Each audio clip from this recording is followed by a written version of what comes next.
to our English grammar class. Today I am going to start lesson number 13, present continuous tense.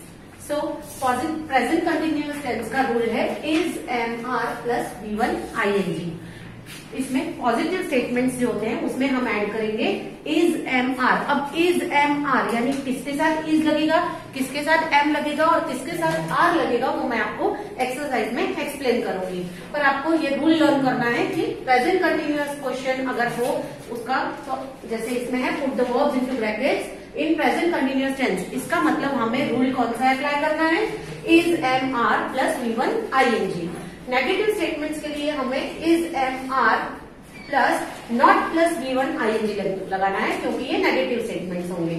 और जब हम questions बनाएंगे तो subject के आगे लगेगा इज एम आर. और प्रेजेंट सिंपल जो होता है उसमें हैबिचुअल एक्शंस होते हैं, जैसे कि this statement is present simple, the teacher teach in the class. यानी हमको पता है टीचर क्लास में टीच ही करती है, सिखाती है, पढ़ाती है.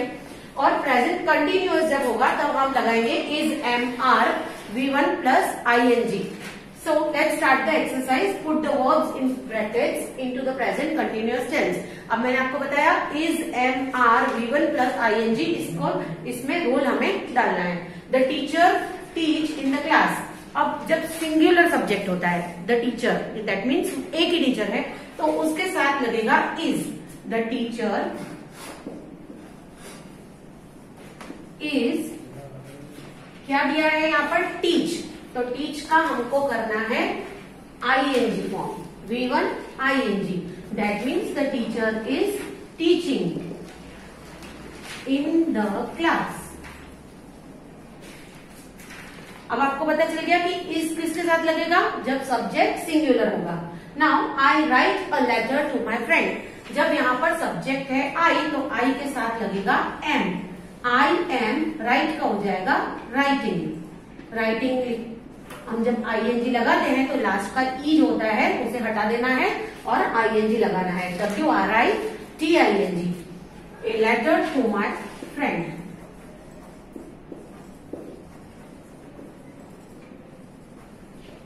Now they dig a well. अब यहां पर सब्जेक्ट क्या है, दे मीन्स प्लूरल, तो हम इसके साथ लगाएंगे are. They are digging a well. Sentence को देखकर आपको पता तो चल गया होगा कि ing फॉर्म मतलब कंटिन्यूअस फॉर्म, यानी कि काम चल रहा है. They are digging a well यानी कि वो कुआं खोद रहे हैं. Boys swim in the river. Again the subject is plural तो हम लगाएंगे boys are swimming in the river. मतलब बॉयज नदी में नहा रहे हैं, नहा नहीं स्विमिंग कर रहे हैं.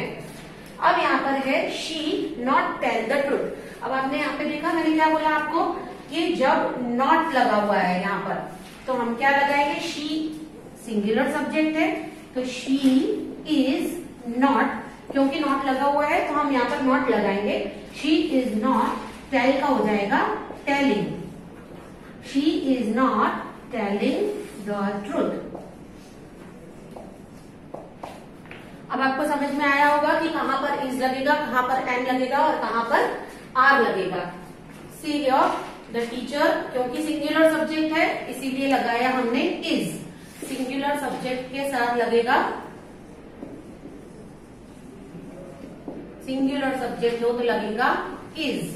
आई के साथ लगेगा एम. ये आपको लर्न कर लेना है कहां पर इज लगेगा, कहां पर एम है, कहां पर are.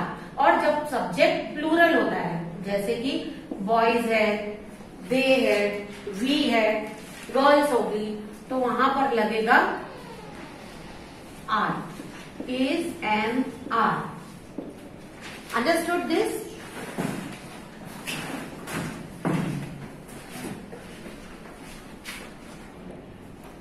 Our next exercise is answer the following questions in complete sentences. So here the question is given, is the hare running a race? Question दिया गया है क्या hare is running a race? So we have to answer in yes or no. So let's answer in yes. Yes, then after yes we will put comma. Yes, the hare is running a race.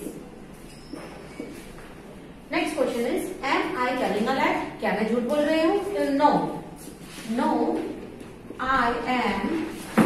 यहां से I लिया और यहां से am.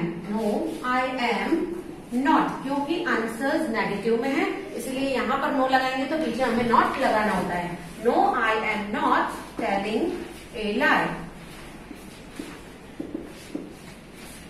Are the girls singing in the hall?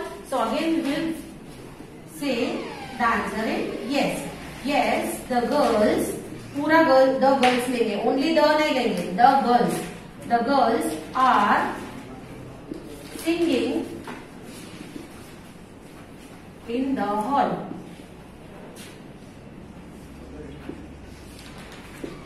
See, अब आपको पता चला यहाँ पर is am are V1 plus ing. So यहाँ पर are V1 plus ing का यूज हुआ है. यहाँ पर am not telling, that means am not V1 plus ing, क्योंकि ये नेगेटिव सेंटेंस है, इसलिए नॉट यहाँ पे आया है. मैंने आपको पहले रूल में सिखाया था. Here also is V1 plus ing. So now here what is Misha doing? Misha क्या कर रही है? तो Misha is, कुछ भी आप लगा सकते हो, singing a song, Misha is dancing in the hall, anything. So we write Misha is singing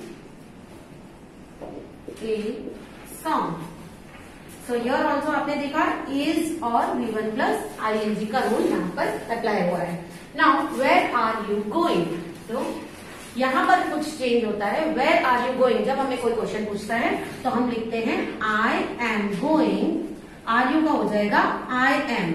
I am going to the market.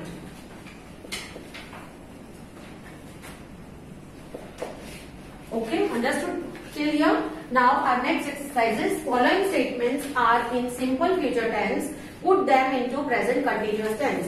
ये sentences जो हमें दिए हुए हैं वो सिंपल फ्यूचर टेंस में. देखो, will go home यानी हम जाएंगे. he will go home next Tuesday यानी वो अपने घर next Tuesday जाएगा.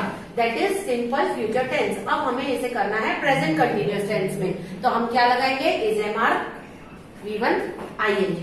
So he के साथ हम क्या लगाएंगे? is. he is, वर्ब क्या है यहाँ पे? go. तो उसके साथ लगेगा ing. he is going home next Tuesday. he is going home next Tuesday. Understood? किस तरह से हमने सिंपल फ्यूचर टेंस को प्रेजेंट कंटिन्यूअस टेंस बना दिया. Now I shall take the children to the zoo on Sunday. So I के साथ हम क्या लगाते हैं? एम. आई एम, टेक का हो जाएगा taking. I am taking the children to the zoo on Sunday. Next is, we shall do these exercises in the evening. तो वी के साथ क्या लगाएंगे हम? We are. यहाँ पे वर्ब है डू, तो उसके साथ लग जाएगा ing. We are doing these exercises in the evening.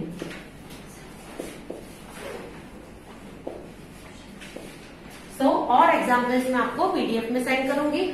आपको बस इतना ही करना है, याद रखना है. प्रेजेंट कंटिन्यूअस का फॉर्मूला क्या है? रूल क्या है? Sorry, is am are V1 plus ing.